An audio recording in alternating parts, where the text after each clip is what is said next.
Hello there. Thanks for joining me this Saturday. I'm Otto Othman, and these are tonight's headlines. The Prime Minister will not attend Human Rights Day gathering tomorrow. Malaysia, Singapore to resolve disputes over talks. And a botched bank robbery in Brazil kills 12.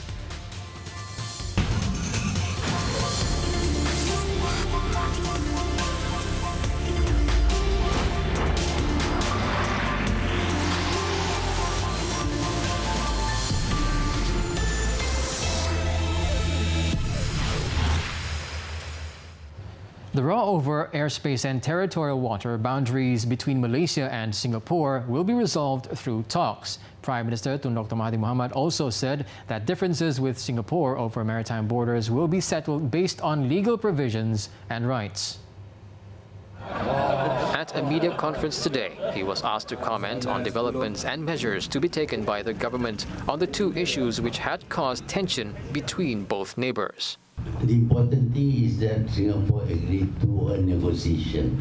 So until we finish with our negotiation, we cannot give a final answer.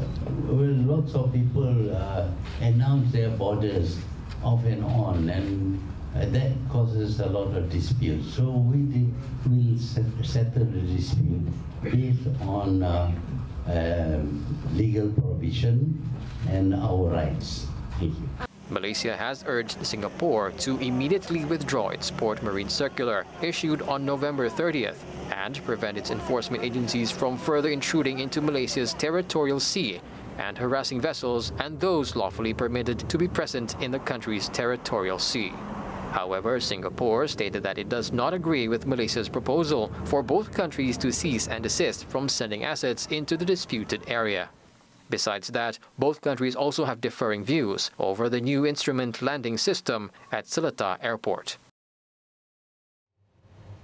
The Prime Minister will not be attending the Human Rights Commission of Malaysia, Suhakam's Human Rights Day celebration tomorrow. Speaking to reporters after chairing the Pakatan Harapan Presidential Council meeting in Petaling Jaya, Selangor today, Tun Dr. Mahathir Mohamad said he could not attend the event because of the government's stand on ICERD. Tun Dr. Mahathir Mohamad explained that the government had already decided against ratifying the ICERD, which was in contrary towards Suhakam's stand on the issue. On November 23rd, the Prime Minister's office issued a statement saying that the PH government would not ratify the ICERD and would continue to defend the country's current social contract. I decided that we will not accept ICERD. So Hakam wants to accept ICERD. So how can I go? He subsequently took the opportunity to thank participants of today's anti-ICERD rally in an apparent sarcastic jab. Kita tahu bahawa perhimpunan pada hari ini dihadiri oleh 1 juta orang. Dan saya ucap terima kasih kepada mereka kerana mereka berkumpul untuk kesyukuran 1 juta orang tua. Terima kasih. Earlier on, organizers of the anti-ICERD rally expressed their confidence that they would be able to gather 1 million participants at Dataran Merdeka. The figure was later revised to 500,000. Meanwhile, Inspector General of Police Tan Sri Muhammad Fuzi Harun explained that the Human Rights Day celebration by Suhakam was postponed due to tangible security concerns. Tan Sri Muhammad Fuzi said police had advised the organizers to postpone the event following the anti-ICERD rally taking place on the same day. Speaking to the media after launching the mass circumcision event at Bukit Aman Mosque today, he said the form of threat expected to take place could not be revealed, but the police take national security seriously. Yang pentingnya semua orang, kadang keselamatan orang semua mesti terkawal. Kalau jadi apa-apa kan kita juga dipersalahkan. Jadi benda yang ada kaitan dengan isu keselamatan ni, we are taking things seriously. Jadi kita telah nasihatkan pihak penganjur dan alhamdulillah mereka patuh dan akan tunda pada hari Ahad majlis berkenaan. The Suhakam event was initially supposed to be held on Saturday with the Prime Minister as the guest of honor. The program is to take place at Padang Timur in Petaling Jaya, Selangor.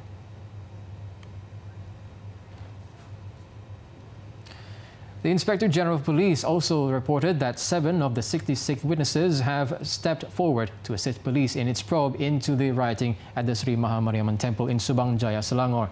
He added that so far 106 people have been arrested over the incident. Dan daripada jumlah 66 gambar yang kita siarkan di bawah media massa kita, 7 orang telah tampil ke hadapan untuk membantu siasatan. Tan Sri Muhammad Fuzi said that police are currently investigating the case from all angles. He added that police have yet to record the statement of the injured fireman as he is still receiving treatment at the National Heart Institute. Muhammad Adib was seriously injured in the incident and is reportedly still in critical but stable condition. In other news, police in Perak have arrested 7 people in connection with a hoax bomb scare at a fast food outlet in Ipoh Garden last night. Police said the suspects were all employees at the fast food outlet, aged between 20 and 33. They are in remand for 4 days until December 11th to facilitate the police probe under criminal intimidation.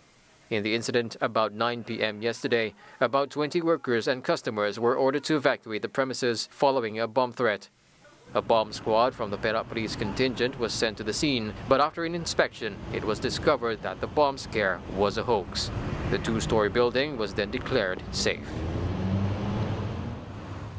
The anti-ISID rally, which took place in the federal capital today, went on peacefully without any untoward incidents. Thousands of people took part in the rally after they gathered at various locations around Kuala Lumpur. The massive gathering began as early as 8 a.m. around Masjid Jami', Masjid Negara and the Sogo Shopping Centre in Jalan Tuanku Abdul Rahman before marching to Dataran Merdeka. Among those who took centre stage at the rally were UMNO President Datuk Sri Ahmad Zahid Hamidi, past President Datuk Sri Abdul Hadi Awang and several Muslim non-governmental organisations, NGOs. The rally, which targeted a turnout of 500,000 people, is organised by UMNO PAS, a coalition of Malay Muslim groups, Ummah, and the newly formed National Sovereignty Secretariat, Daulat. The rally held Thanksgiving prayers and ended with speeches by leaders of UMNO, PAS, and other NGOs involved. Police personnel, Kuala Lumpur City Hall officials, as well as Rela members, were also on hand to help ensure peace and order was in place. The rally came to a close at 5 p.m. instead of 6 p.m. due to the rain.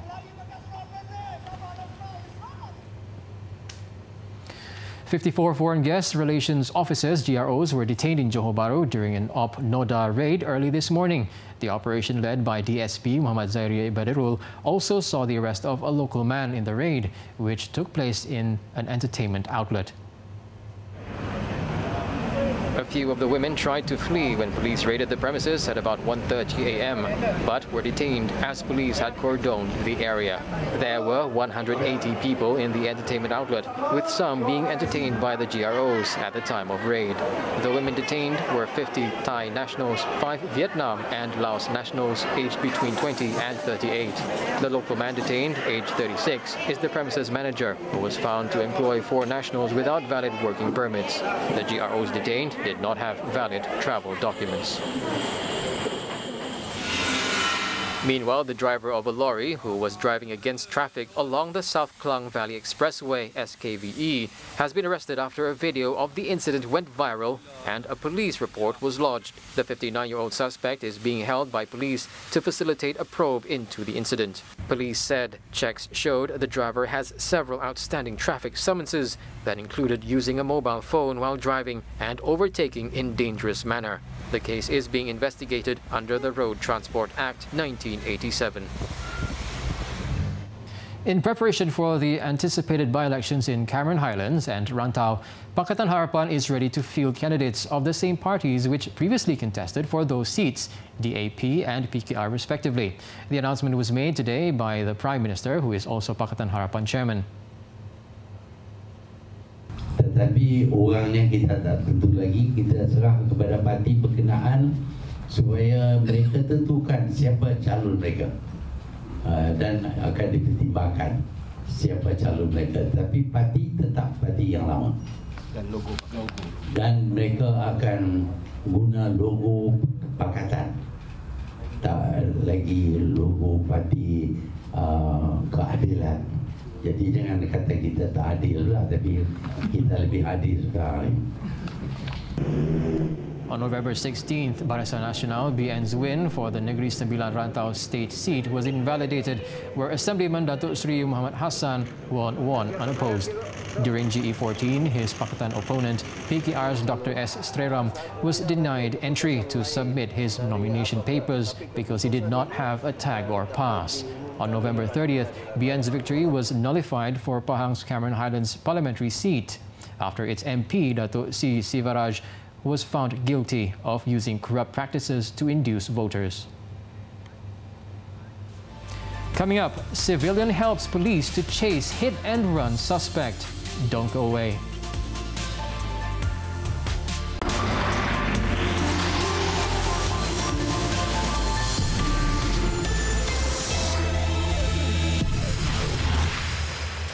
Thank you for staying with us. The Cabinet has decided that Pulau Kukup's status as a Johor National Park must be retained. Water, Land and Natural Resources Minister Dr. Xavier Jayakumar, who disclosed this today, said the move is to ensure that it stays as the world's second largest uninhabited mangrove island.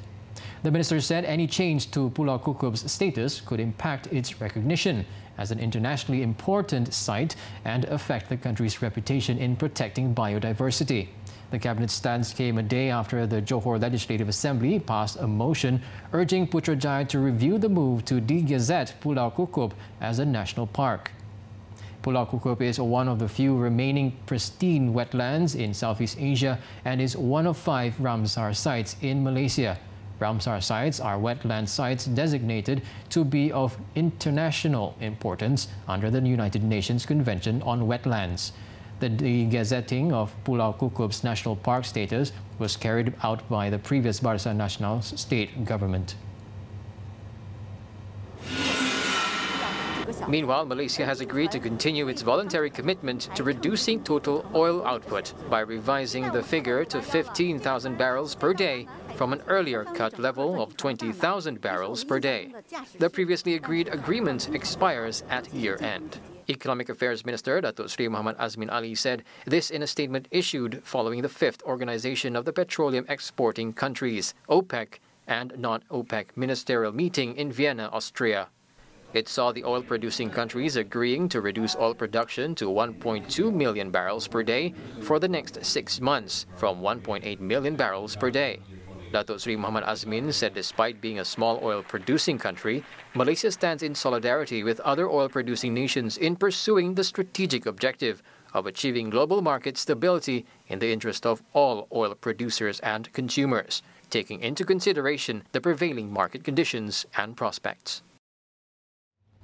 Now let's hop on to our daily segment, Clickbait, where we take a look at what's trending and making rounds in the cyber world today. Now, if you don't try, you'll never know. Or perhaps this is the thought that crossed the mind of a guy who tried to break into a house even when he knew the occupants were home. The rather funny but disturbing incident happened at a landed house in Wangsa Maju last Wednesday. Here's the story. The female house owner was at home with another friend, with the suspect, who dressed like a delivery man, tried to break into their house at noon. Oddly, the suspect's modus operandi involved singing out loud to lower the victim's guard. It, however, worked out briefly as the lady thought it was her neighbors singing before she recalled that all her neighbors had already left for work. What are you doing? Go away! Sorry, hand over to you. Please go. Please go away!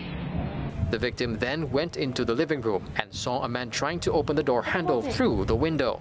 Realizing that her life was in jeopardy, she quickly called the police. What makes it more disturbing is that the suspect was smiling all the way, even when he was being questioned by the police, lying through his teeth, saying that he was a mailman. The suspect later was taken to the police station, and hopefully he won't be left without any punishment.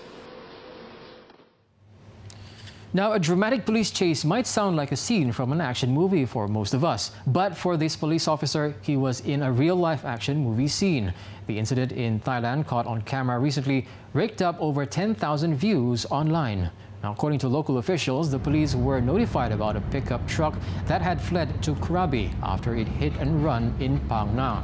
After the vehicle had broken through the police checkpoint, a civilian asked the policeman to hop on his bike and they set off after the fleeing suspect. The officer riding pillion fired a few shots at the vehicle, and the suspect was eventually stopped and arrested. The suspect, who sustained minor injuries in the incident, tested positive for drugs. He has been charged with driving under influence of drugs and reckless driving.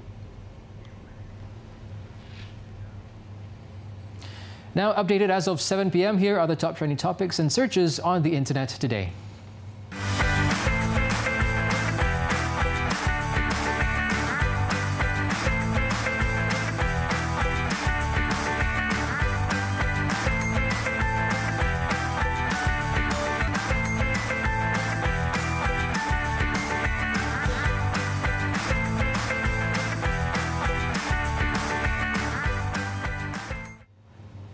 More after the break. Stampede in Italy's nightclub kills at least 6. The details up next.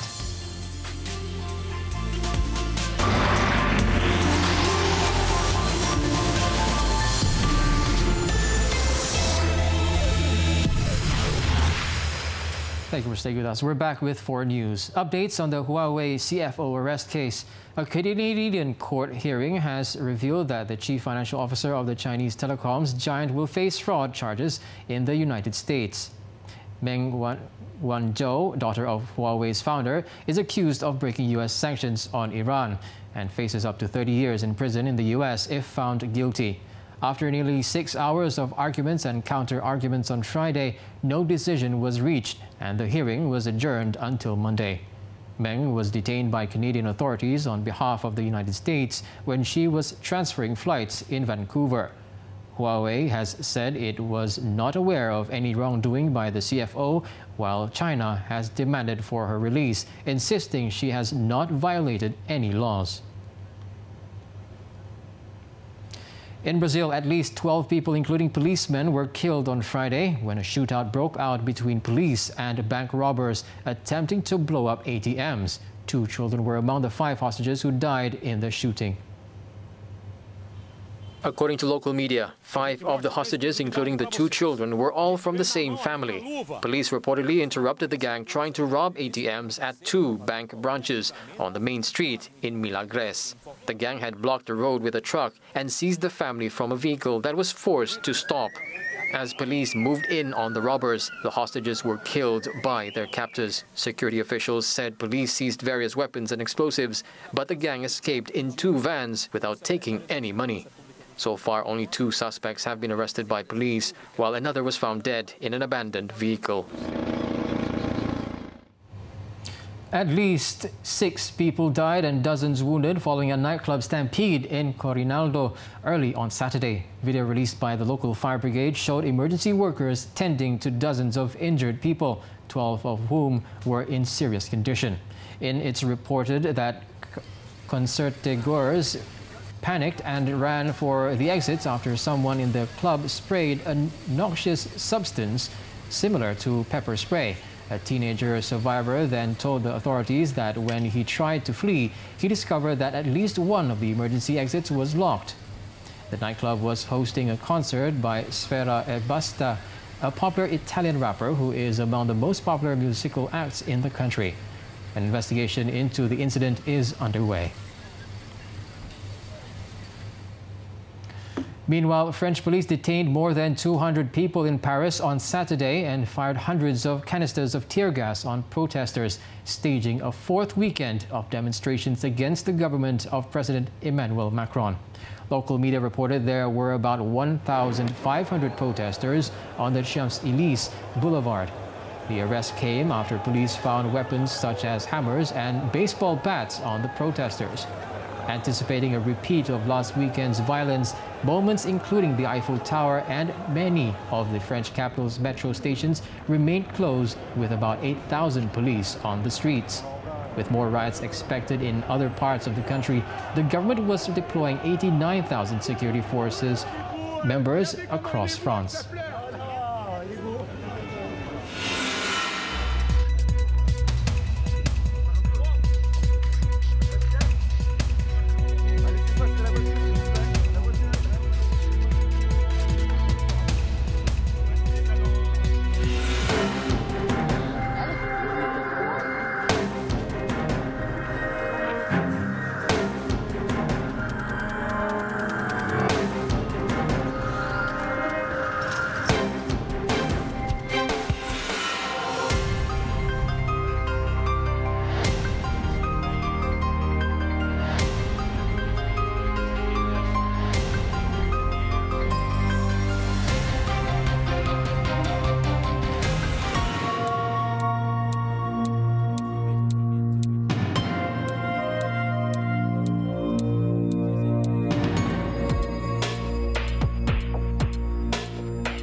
Now, the highly anticipated first trailer for the fourth Avengers movie was released on Friday, immediately sparking an internet freakout.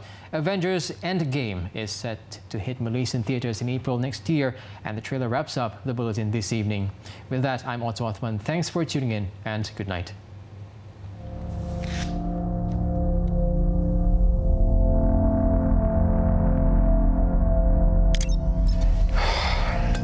This thing on? Part of the journey is the end.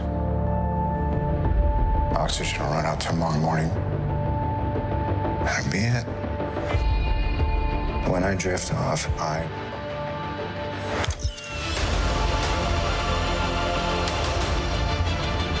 Thanos did exactly what he said he was going to do. He wiped out 50% of all living creatures. We lost, all of us. We lost friends, we lost family. We lost a part of ourselves. This is the fight of our lives. This is going to work, Steve. I know it is. Because I don't know what I'm going to do if it doesn't. Is anyone home? This is Scott Lang. We met a few years ago at the airport in Germany. That got really big. Is this an old message? Ant-Man, I know you know that. It's the front door. That's me. Can you buzz me in?